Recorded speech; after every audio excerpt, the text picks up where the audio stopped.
All right, welcome back to Discovered Wordsmiths. We've got the second half of our talk with Erin Royce.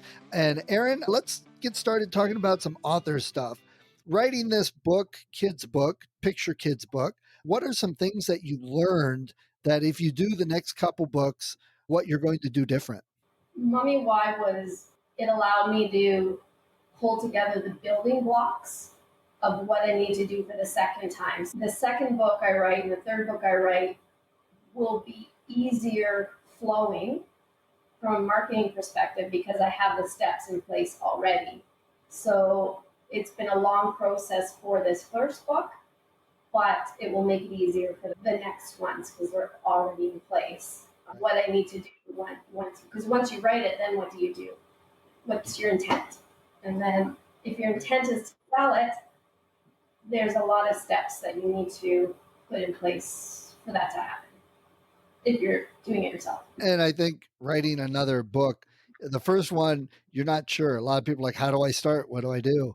Getting that second book is, okay, I know I use this word processor. I know I need to do, yeah. So all of that, marketing and everything. And speaking of, what do you use to write your book? Do you use a word processor? Do you do it by hand? What have you used? You know what? Typically, with Mummy Why, I wrote everything by hand. And then I just have files on my computer. So then I have files saved. So I would just do it on the computer. And then I sent everything to an editor when it was just the written words because they don't want anything fancy. They want to just see it written and then they tweak here and there. So then they will put it in book format. I don't put it in the book format. They did. So it was the one I used. So for me, it was just an easy process on the writing side of it because I would longhand, then on the computer and save it, and then I would send it off for editing. I make it sound easy, but took some time to find somebody to do it. Okay. And this question, with a kid's book, there's not as many words as like a full-length fantasy novel for adults. So how much editing and how much do you go back to revise and change things once you've written the first draft of the story? I didn't. So with children's books, when I was deciding to do it, I researched how long do they have to be, because there's a format out there really that picture books, children's books are around so many words. So that's what you want to stick to and around.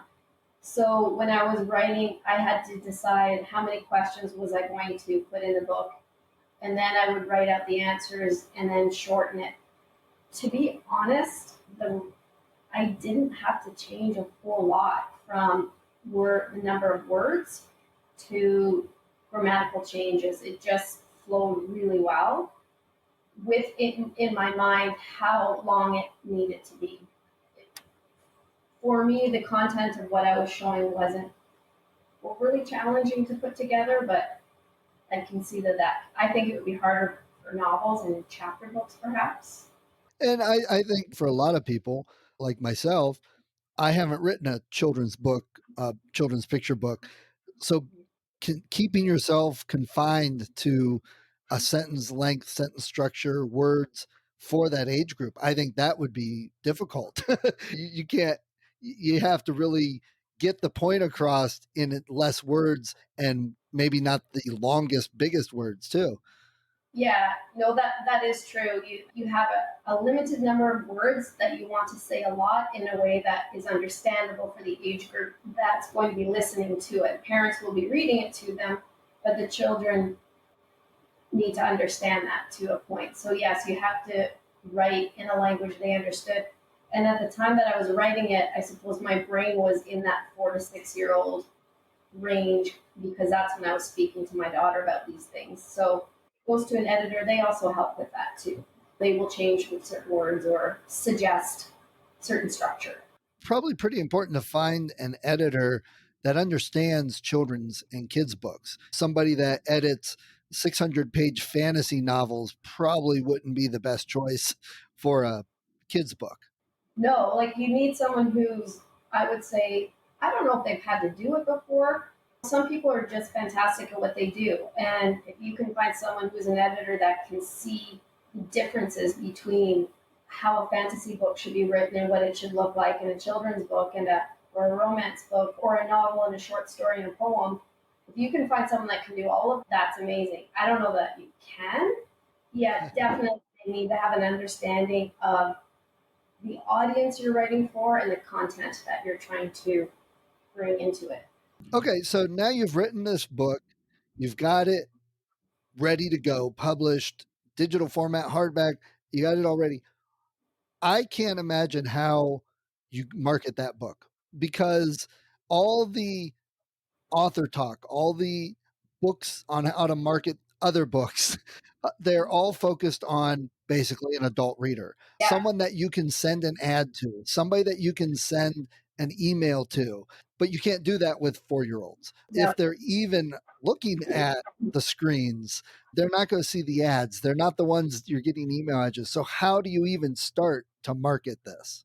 So you have to look at who your audience is for children's books. The children are secondary to who's buying it because they can't buy it. They don't know what's out there. So it's parents, it's grandparents, it's aunts, it's uncles, it's the adult in their life that you have to try to reach out to in some way to let them know it's there. With Mommy Wyatt, that's I started in my daughter's school. It's in their library. It's in a couple of the classes in grade 1 and 2. I went in and did some readings, and the parents were there. So the unfortunate part of that is right after that COVID started, so everything closed down. So it's now all authors, anyone creative has to reach out in a different way than what you would normally do somehow to have your content known. But for children's books, it's the adults in that child's life to whomever that is that you're trying to touch to buy the book so the children have the opportunity to read it. So for me, it was libraries, schools, bookstores, talking to family and friends, and I've given some books away as well. My next part is going to be the hospitals, the children's wards, things like that, anywhere where kids are in the age group that I'm thinking of. Or more importantly, anywhere the parents and grandparents are that take the kids Yeah, there. yeah, they'll be there too because So they're only 4 to 6. kids are hitchhiking to get to daycare. You said you went into the classroom and read your book, and some of the parents were there. So I know it's probably really good reading it to the kids, but you can't rely on the kids going home and say, "Hey, someone came in today and read this book. I liked it. I want to get it." So when the parents were there, did you get parents come and say, "Hey, I like that. How can I get a copy?" Did it not help as much as you thought? I'm curious. I brought a few books with me, so we raffled off some of them to some of the families. Oh, that's cool. Yeah, I signed all the books, and the ones that I brought, I essentially gave away. When I first wrote the book, I thought, this is all of my money I'm putting into this. I do not want to lose a cent to anyone that I don't have to. And that's changed over the time because you have to do that. You have to, I've learned that you have to give away and you have to share and you have to do some of that in order to see it come to some kind of fruition. Yes, I would give some of my books away.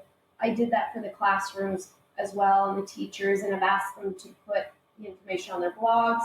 This past Christmas, I partnerships.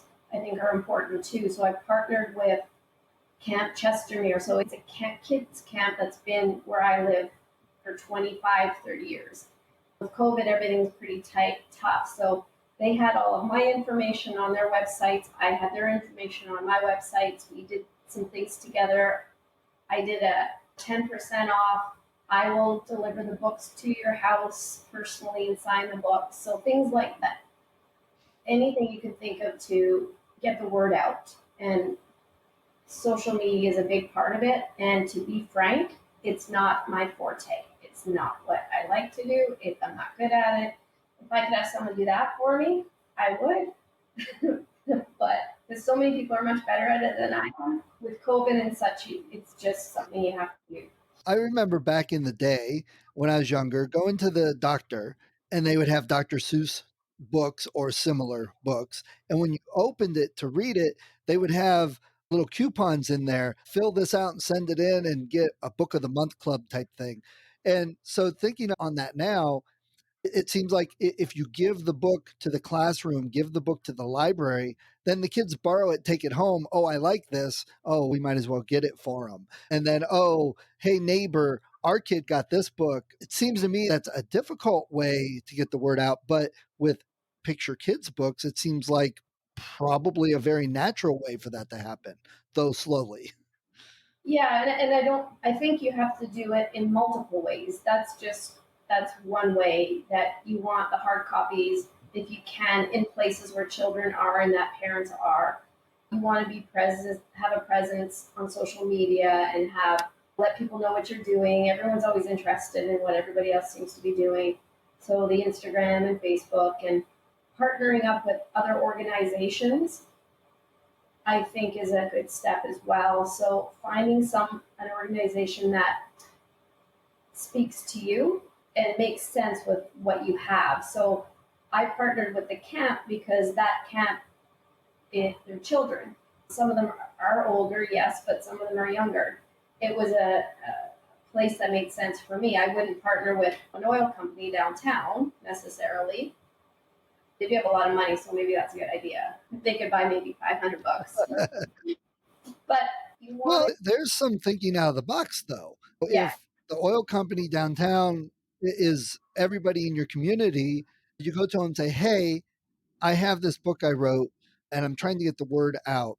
Christmas is coming. How about a gift to give to your people? Or even saying, sending a letter, hey, we've got this whatever, just whatever, those out of the box thinking. I just listened to an interview with Mark Lefebvre. He was up there at Kobo, he used to be, and he was saying how some of his best sales for an author table was at Costco. And I would have never thought going to Costco, but he said that was better than going to Books a Million or Borders or something, or yeah. whatever they are up in Canada, Indigos or something.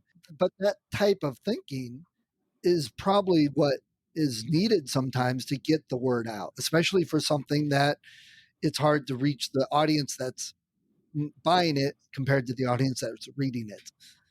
Oh, for absolutely for sure. I think you have to think outside of the box, and I think you have to have. I think you have to consider multiple avenues to get it out there because it is a harder audience. It's not the one that's going. They're not looking at ads, and they're. I had an ad in the paper too for quite some time, which was cool, and they had a link. So my ad was there, but I was also there, and you could see me read a part of the book. That went to 10,000 homes in the area. I think that helped too. So you want to try to think of creative ways and different ways, multiple ways to try to reach out to organizations or other people or other places. And I found most people are open. You're not going to know unless you ask. So you have to have enough confidence or pretend you have enough to just ask the question, could I do this? Would you want this? Hey, can we do something together? Do you have any other things coming up for marketing that you thought of that you're going to be implementing, or with COVID, maybe less of a problem? Do you have anything that you're going to go to that you're hoping will help push the book? I just wrapped up over Christmas and in the beginning of the new year, just that kind of a campaign. So I had information on my website. I had a couple partnerships. I would bring books out. So right now I'm in the process of, I have to sit down and think of what the next step's going to be with that. It really has to be an ongoing process. And I'm just getting some more background steps in place to distribution and where that's going through and how that's going to look. When you're doing your own book, you have to make sure that you have the books, they can get to where they need to go, people can find them.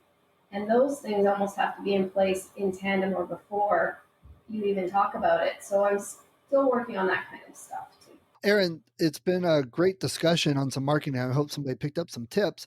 But before we go, do you have any other advice for new authors? Anyone that's just getting started? I guess I would just say, you know what, don't just do it. If there's something you want to write, just don't second guess yourself. Get out of your own head about worrying about is it going to go. Just do it and take it step by step. Don't look 10 steps down the road when you're not sure what you're going to do. If you're at the point where you're writing, then sit down and write. If it's a Thursday at 12 o'clock, then take a half an hour and write. And those days will continue and everything will develop.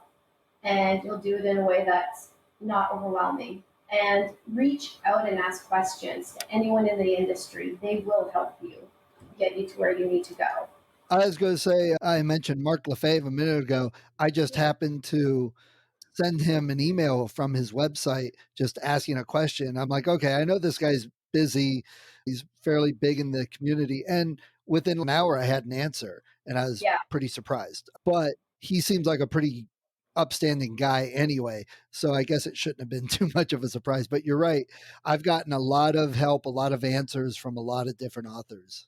So that's a great don't be thing. afraid to dive into it. And if you don't know something, then ask. That because the more questions you ask, one person will lead you to another. That's been my experience that have helped me with the building blocks of getting this going. The community has been fantastic so far. Just do it. You can do it. You'll succeed at it. It just takes time sometimes. That's all. All right, Erin, it was great talking to you, and I wish you luck on your book. I like seeing more children's books out there, encouraging kids to read. Thank you very much. I appreciate it, and thank you for having me. Thank you for listening to Discovered Wordsmiths. Come back next week and listen to another author discuss the road they've traveled, and maybe, sometime in the near future, it might be you.